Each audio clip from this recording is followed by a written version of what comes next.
It's like asking some guy that just flies on a plane, well, you see how that turbine is, right? Do you understand that? Yada, yada. It was like that, where you're like, what? Yeah, you did have a good answer for it, though, if I recall, which was something to the effect of if we just make the energy more affordable, right? Yeah. If we make it more affordable, we look at more reliable options. That's better for the everyday man. Well, yeah, because like the city council position is a board position on the utilities, which does affect all of us here. Mm-hmm. But I was like, well, yeah, renewable's fine. It just shouldn't cost you an arm, a leg, a kidney, your firstborn, every meal you're going to have for the next 3 months. You know, it's ridiculous. From Olympic City and the home of Pikes Peak, this is the Automotive ADHD Show with Matt West.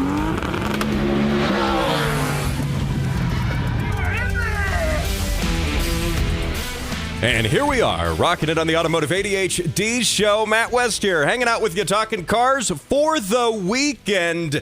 And a loaded show for you today. We got a lot of stuff to get to. It's been a busy week. It's always a busy week, I'll tell you that. But Aston Martin is in dire straits, which is also the reason why the world's smallest V8 supercar is for sale.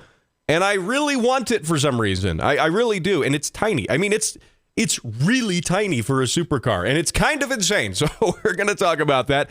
Jim Miller once again joins the show to talk about his campaign and why we need a car guy on city council. And spoilers, I will tell you that we do need a car guy on city council. So we're going to get his campaign update. I attended a city council forum earlier in the week, which Jim also was a part of, and so we're going to talk about all of that and possibly how we can actually make things better for car guys. I think this is really cool, so we're going to get into that, and of course, Toyota keeps dangling the possibility of a new Celica and MR2. They dangle it right in front of us. They tease us with it perpetually.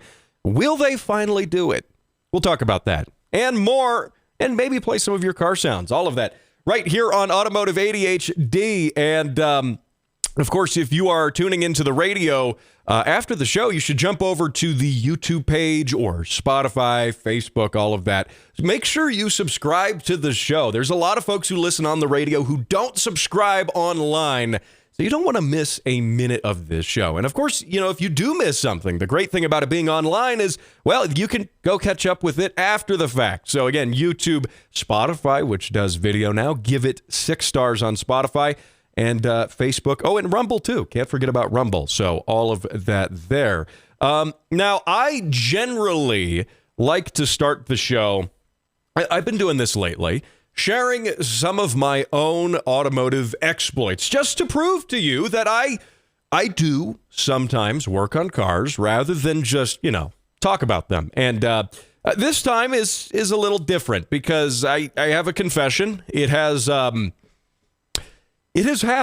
It has happened. There have been hints of it for the past few weeks, probably even a little more than a month here on the show. Anyone who knows me personally likely has noticed when I go places the lack of my AE86 being present. It's not there. It's been absent. In fact, there's been this Subaru thing in its place, which, well, while the Subaru drives great, it's usually a little bit of a letdown if someone's expecting something cool and old and you show up in something new and common. But anyway, I thought winter would be the right time. I really did, because I wouldn't be driving it much anyway. People really wouldn't notice its absence.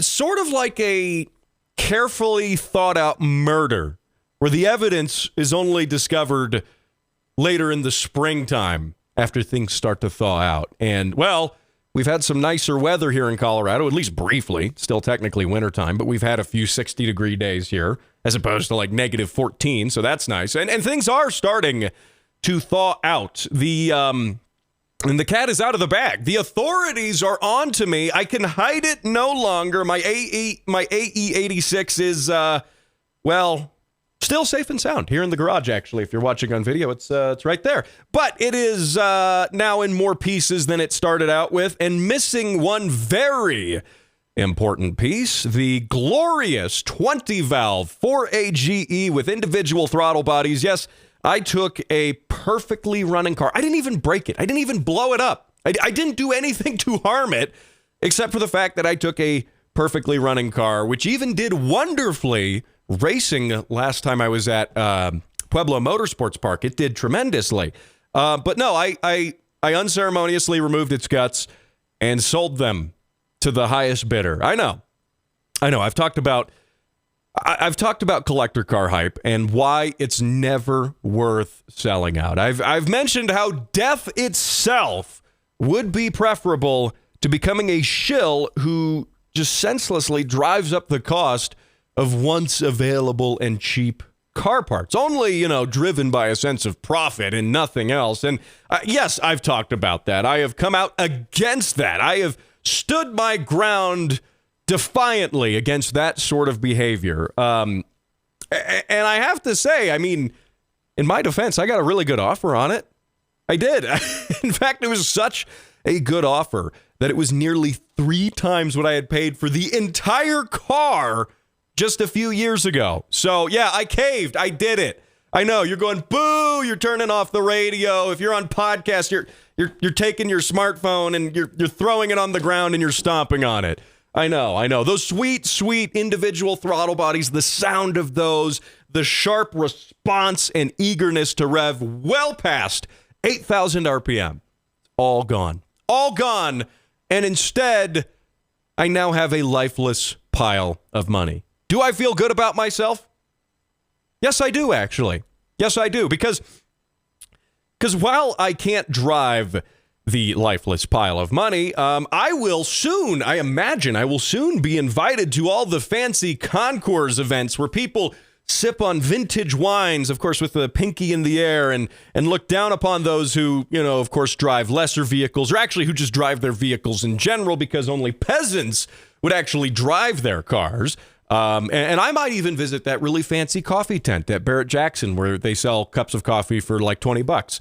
Simply out of spite, frankly. I have joined the automotive elite here, of course. And just like all the other automotive sellouts, astute buyers who cashed in big on collector car hype, this is merely the start.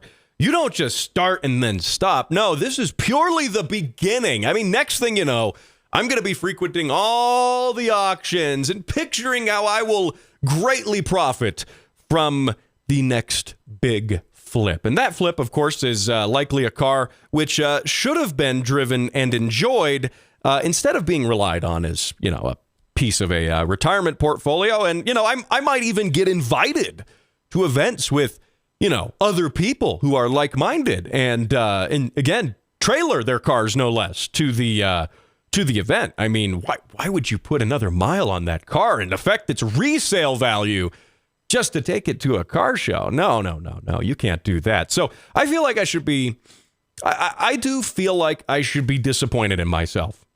Ashamed even. Maybe, but the thing is, I'm really not. I'm really not, because even though I'll come clean. Even though I can pretend to be one of the elite aristocracy, I can never actually escape. I could never escape from poor financial decisions, especially involving old JDM cars. It can't happen. It's never actually going to happen. Who am I kidding? I will never join the automotive elite who never actually drive their cars. I will never do that, in fact, because I instead decided to take that hefty chunk of change, which I could have just, sat on, invested it, bought another car with, invested it again. I don't know. I could have bought some Bitcoin with it, maybe. Actually, that would have...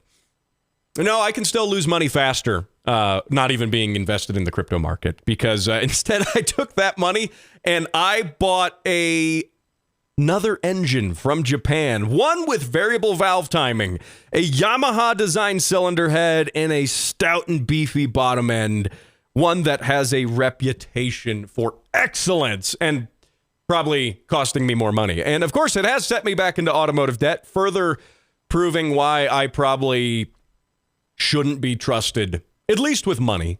You should definitely not hand me money and say, whatever you do, don't go buy car parts with it, because, well, I did. So anyway, nope, I'm not going to be joining the automotive aristocracy after all. In fact, I am going to be driving that car. I'm probably going to be driving it harder and braking it even harder than before.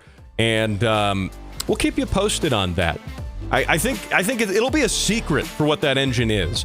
Like I said, variable valve timing, stout bottom end, and a Yamaha design cylinder head. I'll let you take a guess at it. So, hey, you are listening to the Automotive ADHD show. Coming up after the break, Jim Miller. And then later on the show, we're talking about Aston Martin and Toyota right here. Don't go anywhere.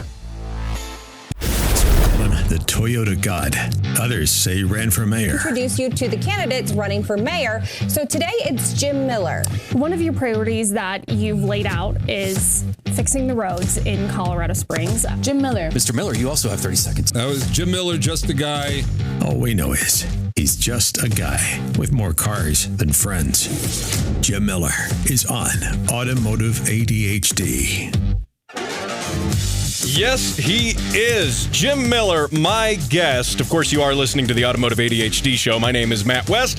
And Jim, I just realized we're getting into the segment here, and I'm missing something. Yeah, you are. I am missing something. I think for the sake of our viewers on radio, that's how that works.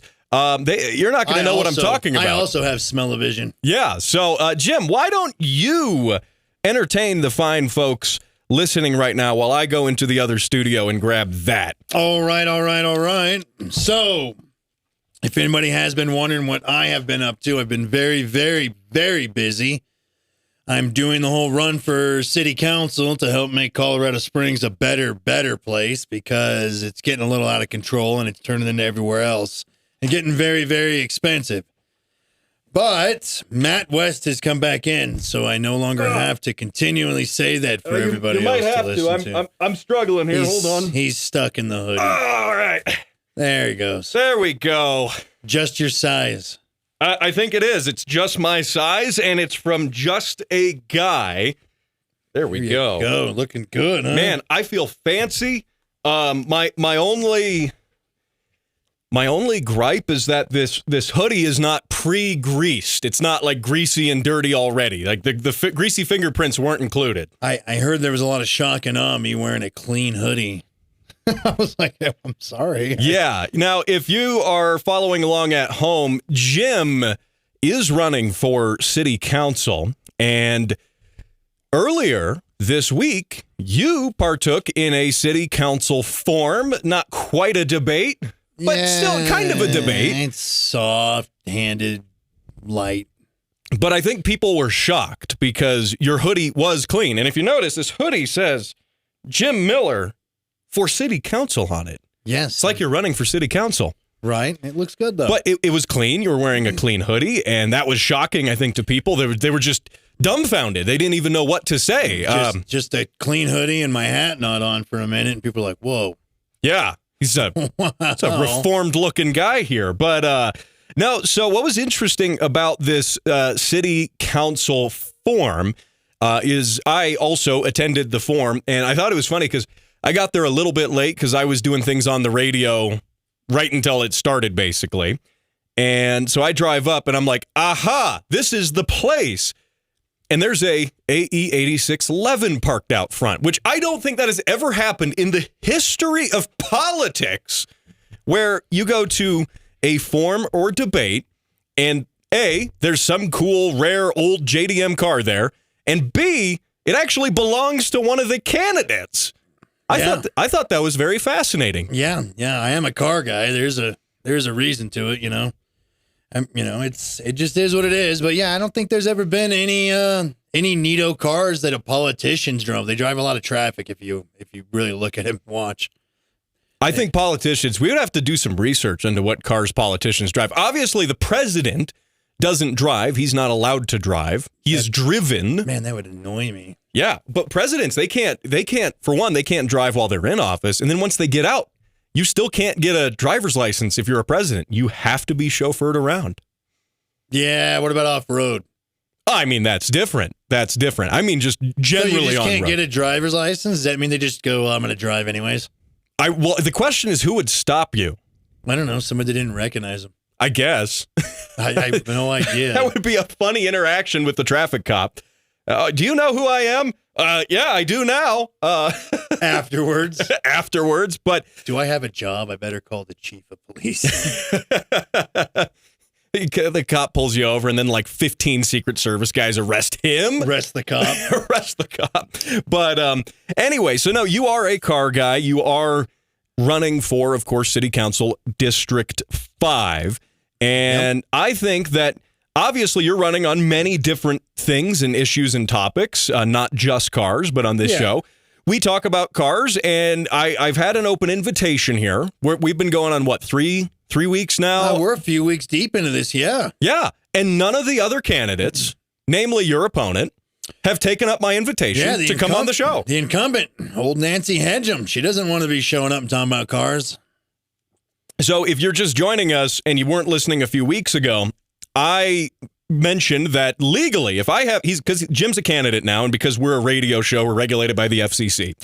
And if I have Jim on the show, I have to offer equal airtime to any of the other candidates who would like it. And I said, great, I can do that, but it doesn't mean we have to talk about what they want to talk about. Yes. It means that the rule, any district, any council candidate for any district can come on my show, not just your direct opponent. No, have any of them come on here. Have them talk about some stuff. Red light cameras, speed traps. I'm against them. I don't like them. Yeah.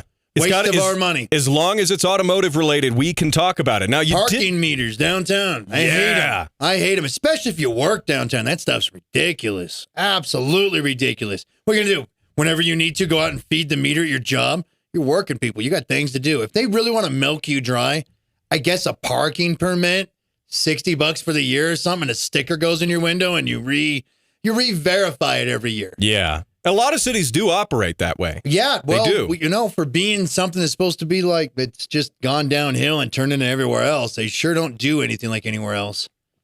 And, I think, too, with the parking, the meters, by the way, while we're just ranting about those, I very rarely go downtown and do social things at the bars and clubs, but I went with some friends to check out a new bar that had opened up, and we just hung out there. And I don't really drink, but I was the designated driver. Yeah, and I parked. I put the stuff in. I paid the meter, and lo and behold, I got a ticket there, and it had only been 3 minutes. It's expired by 3 minutes. Yeah, that's it. Like, I think these meters, just pure conjecture here, is the second they expire and they say, hey, there's still a car here, they probably have a way where they're signaling the parking official now, where he goes, expired one there. It beeps like one of those restaurant order things that your seat's ready. Yeah. He's just holding one of the number lights up. Because he was nowhere to be seen, but 3 minutes that ticket expired. I do not like meter maids. I think, if anything, we should put that money towards beat cops downtown. Yeah. Yeah, you can give a ticket out with the meter thing. I got a parking ticket, too. Sunday at 7:38. I didn't even know that you had to pay a meter at night. Like, I don't go downtown for much of anything, and part of it's the parking, part of it's the vagrants and the methods and all the problems and weirdness, because I'm like, dude, I got enough problems. I don't need to add to them. And it just gets kind of gross and grimy downtown, which I'm sure has helped killing businesses downtown every day. Parking meters can't be helping, especially when it's like Sunday and you're like, oh, you'll get a ticket. It's up to 8 p.m. Everything.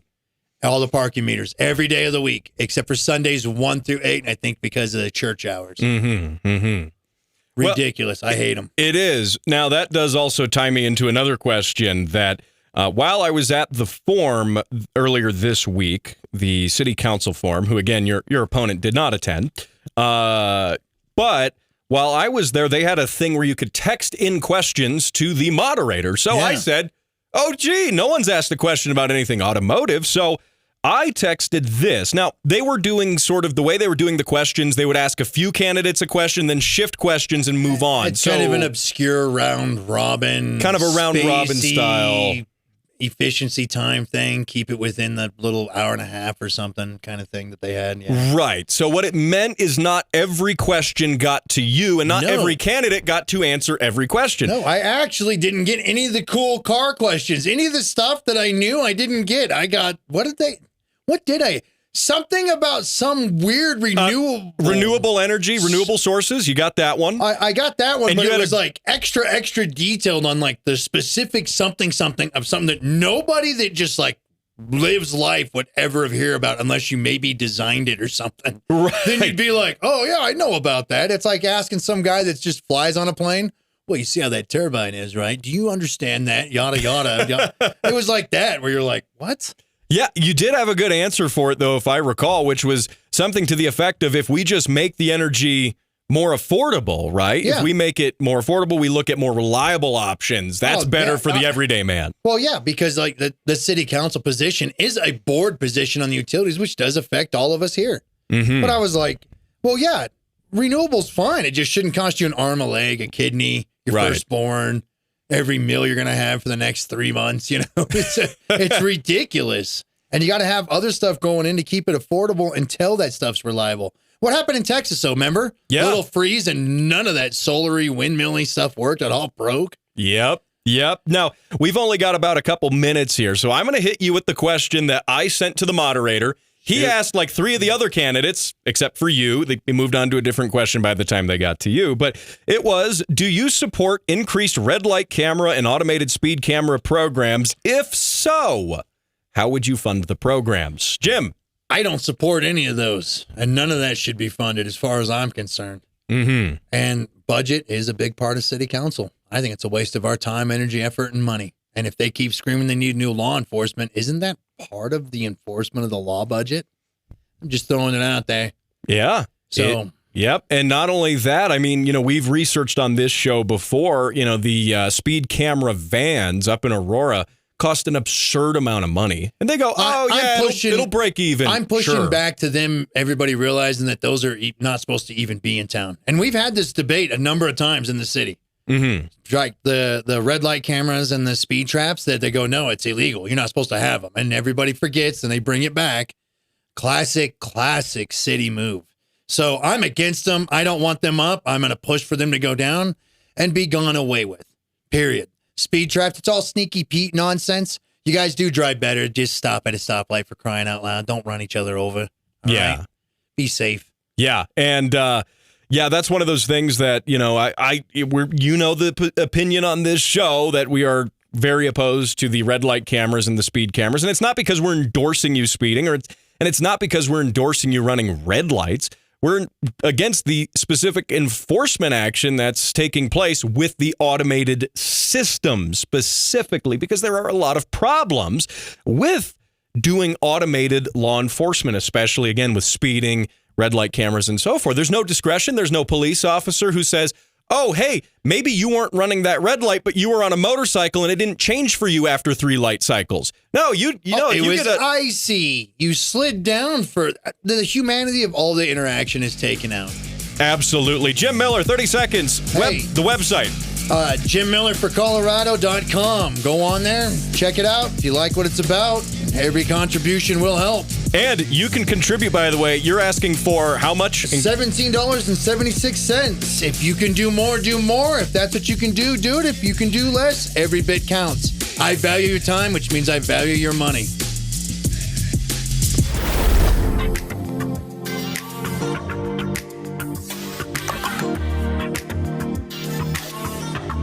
Hey, just cruise and enjoy the music. Put those windows down. Put that top down.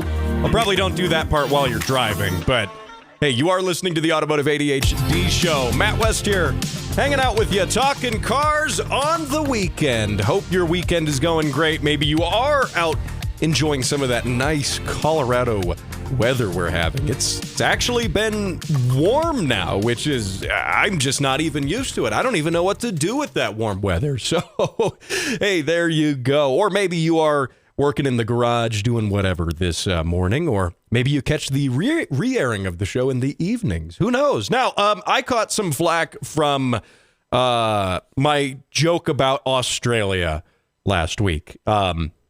There was an issue, a technical issue at the beginning of the segment where the video feed appeared, the video feed from Australia. I was talking about a Australian man who married his Ford Falcon, and it was a beautiful marriage, wonderful wedding ceremony. I think, of course, I wish the couple a very long-lived, enjoyable relationship. But there was a supposed glitch at the beginning where the video was upside down, and I caught some flack for that because I was told that you can't joke about that. That's not funny. Australians really aren't upside down, blah, blah, blah, which, look, I have to say, it wasn't a joke. It wasn't a joke at all. I was completely serious. Yes, I was accused of running the video upside down as a cheap shot, a cheap joke against the kangaroo people, and it's just not true. It's just not true. I would never stoop that low just for a stupid joke. I would never do that. I have actual morals, values, and ethics, of course, which I mentioned at the top of the show. I sort of violated a little bit by selling my engine to the highest bidder. But anyway, I would argue this to the critics who say that, no, Australia really doesn't look like that. You're just being mean to Australians. No, this is what I have to say. Can you prove me wrong? Can you prove, think about it, can you prove that it doesn't actually look like that in Australia? Because sure, you could go to Australia. You could go there and say, look at this. Everything looks normal. Everything looks fine. And of course it does. Because you are also upside down while you're there. So everything looks upright if you are also upside down. You see what I mean? So you can't prove it. There's no way you can prove it.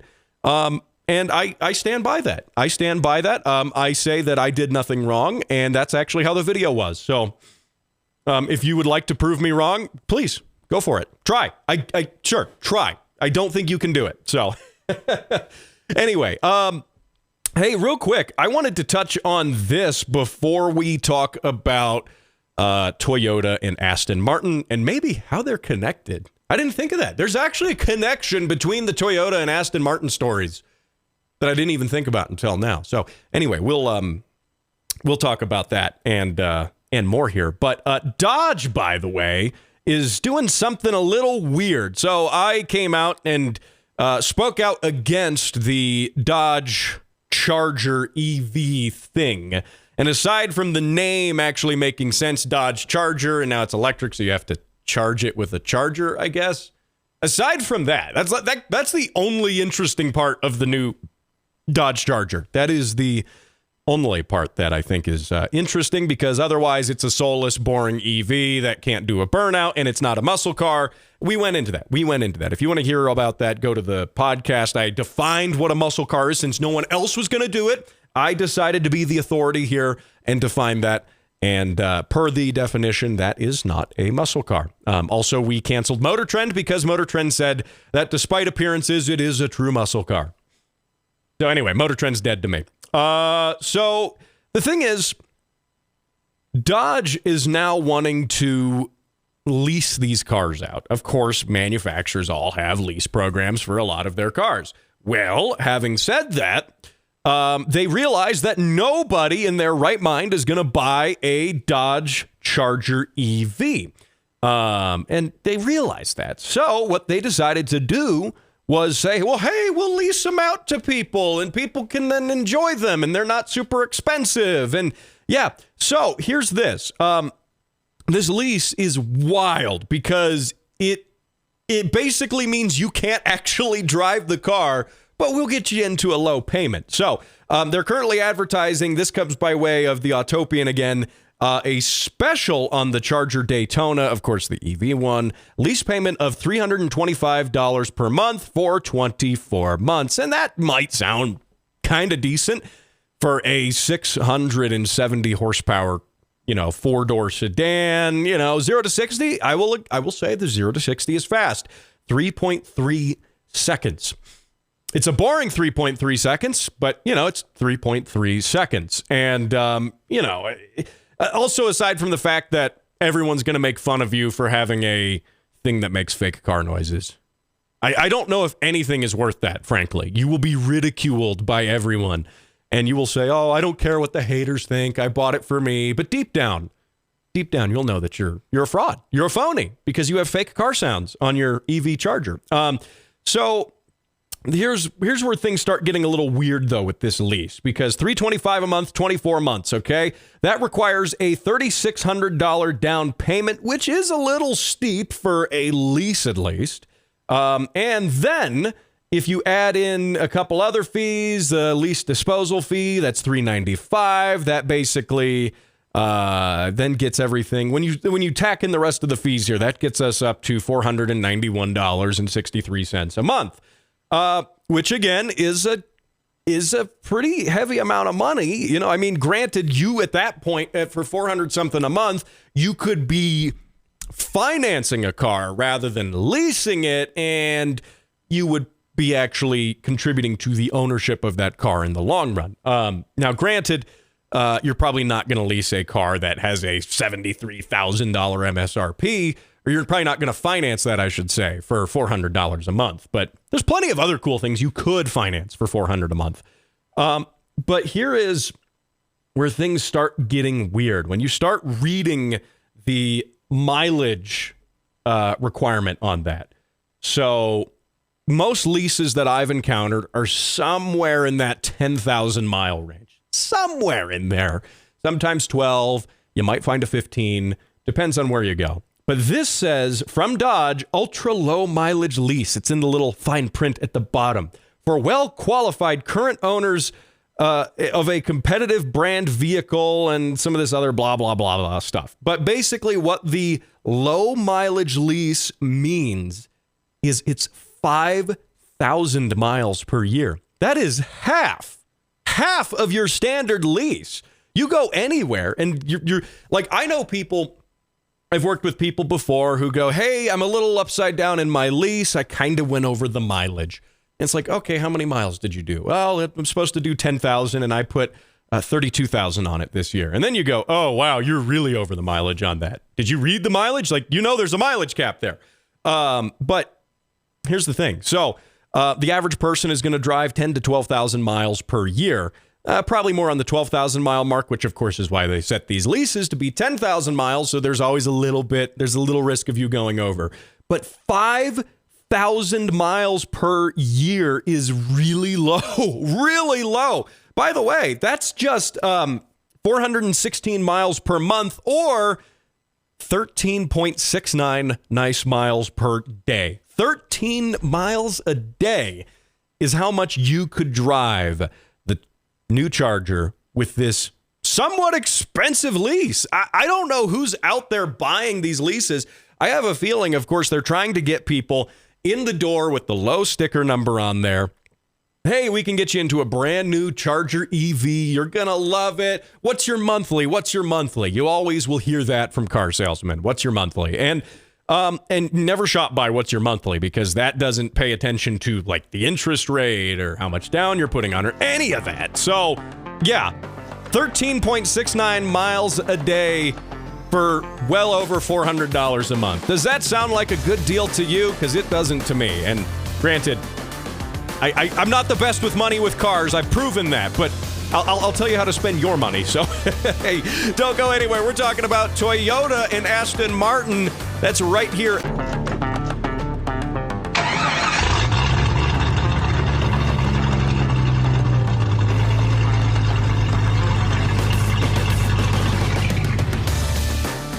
Hey, send your car sounds into my show. Facebook.com/AutomotiveADHD for your chance to be featured on the show, which is always a ton of fun. Of course, I live vicariously through your car sounds. So send those in. Facebook.com/AutomotiveADHD. That is the place to do it, by the way. And when you put it up there, all of us can see it. Everyone on the Facebook page, there's a pinned post there at the top of the page, and you can comment with your car sounds on that pinned post. So, Aston Martin, I was getting to this here and talking about how I actually realized there's a slight Toyota connection to it even, which I didn't even think about. But Aston Martin has been in some dire straits. They just laid off 170 workers. The sales are down. The debt is up, by the way. Aston Martin is in a tremendous amount of debt, like a ton of debt. And its debt, by the way, is at $1.47 billion. B with a capital B. That is a lot of money right there. And so they are laying off a bunch of employees, but they are also trying to hype up the sales of their Valhalla supercar. The Valhalla supercar is a striking looking car. It's a mid-engine type of machine. It looks exciting. It's it's a supercar that's also $1 million. Yeah, 1.1 million. Sorry, got to get that extra $1.1 million. And they say only 999 are going to be made. And Aston Martin hopes, they pray that this injects some revenue into their company. I don't think it's going to work, for one. I don't think it is, especially with a car being $1 million. If your entire portfolio really banks on the fact, if the saving grace of your company, is that, hey, we got this car, it's $1 million. Yeah, we'll sell it for $1 million. Okay, great. That'll get us out of debt, because you are assuming that there are enough people to buy these for $1 million. And maybe they are, maybe there are, but I don't think that's going to sell very well. So, and perhaps they think it won't sell very well either, because they are also liquidating some of the interesting cars from their private collection. Aston Martin, a few years ago, built something called a Signet. A Cygnet. Signet? That sounds like a classy car, apparently. Anyway, so they built this Signet, and the Signet is really... So what it was a bid for Aston Martin to get their rating for carbon emissions down, to get the governments of the world to say, oh, yeah, Aston Martin, you guys make efficient cars, and we'll give you a credit for that. Now, of course, V8 supercars and luxury cars are not going to be efficient. So they needed something to bolster their efficiency, again, to the eyes of the governments around the world, and probably more so in Europe, of course, where things are a little more stringent when it comes to emissions. So they partnered up with Toyota to build the Scion, or the Toyota IQ/Scion IQ. It's basically a smart car. If you're picturing it here on the radio right now, it is basically a smart car. It looks just like that, except it's built by Toyota. Now, Aston Martin came along and put their badge on it and said, see, we built an Aston Martin. Because that's what people who buy Aston Martins want, obviously. Now, granted, this is an older car. It's now out of production. But at some point, somebody at Aston Martin, someone who bought one of these Signets, said that, hey, I want one of those, but with a V8. So Aston Martin's special vehicles division decided to build a wide body Signet. The wheels stick out like 8 inches from the body. It's got fender flares and a 400 horsepower V8, all crammed into this dinky little smart car looking thing. And I think this is fantastic, actually. Now, the car, they only made one of these. It's in a nice British racing green, or a Buckinghamshire green, as Aston Martin calls it. It's got racing seats in it. It has a roll cage built into it. It's quite an interesting car, I will say. And it is now for sale. So the original owner had the car for a bit and then gave it back to Aston Martin, and then it lived in Aston Martin's private collection, I guess their museum or whatever, and now they're selling it. And I think it's funny, because I don't think the rest of the automotive media is connecting the dots. They're saying, hey, they're selling this interesting thing. Other story, oh, they are nearing bankruptcy. Yeah, I wonder if this is trying to get some more revenue in the door so they can keep the lights on a little bit longer. But anyway, I think this is all for it. I'm all for this. I mean, a 400 horsepower micro car is just absurd. And I mean, this thing looks bonkers. If they had actually made these in true production, yes, these were made by Aston, but they weren't a true production car. You can't really say that they were. This would have been genius. I mean, the governments are mandating us to make these little fuel-efficient microcars, so we made one with a V8. Come on. Those would have been flying off of the dealership lots. Probably not. But at least to guys like me who imagine that we could buy those and probably still wouldn't buy them. And then we'd complain that they're too expensive and that the dealer markups are too much. And you know how it goes. So, and like I said, there is a Toyota connection there because it's based off of the Scion IQ, just with the V8 stuffed into it. So there you go. If that suits your fancy, it is for sale.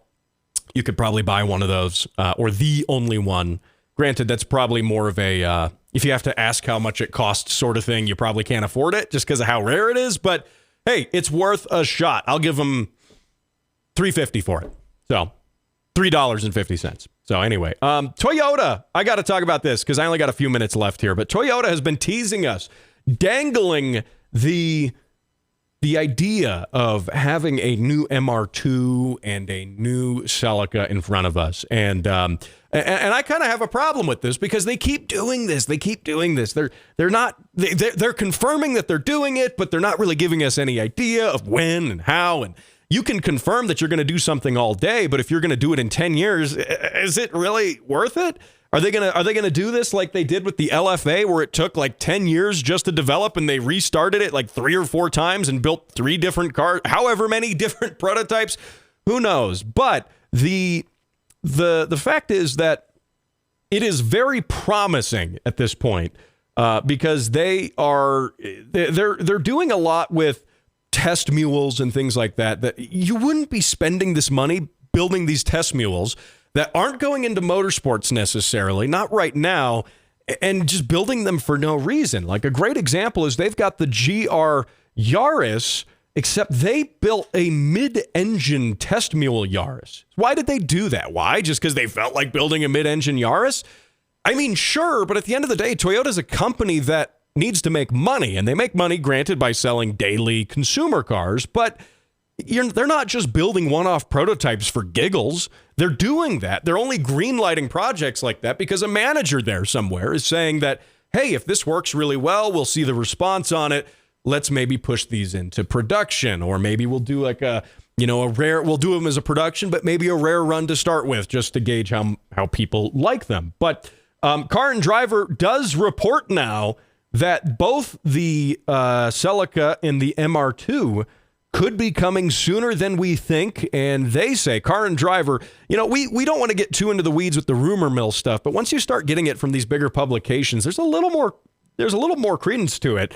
They're saying possibly the new G20E turbocharged 2-liter 4-cylinder, so it's not quite the same 3-liter 4-bangers we already have in some of those cars. But I just want Toyota to get on with it and do it. They keep saying that they're pro car guy, that they're run by enthusiasts who enjoy cars.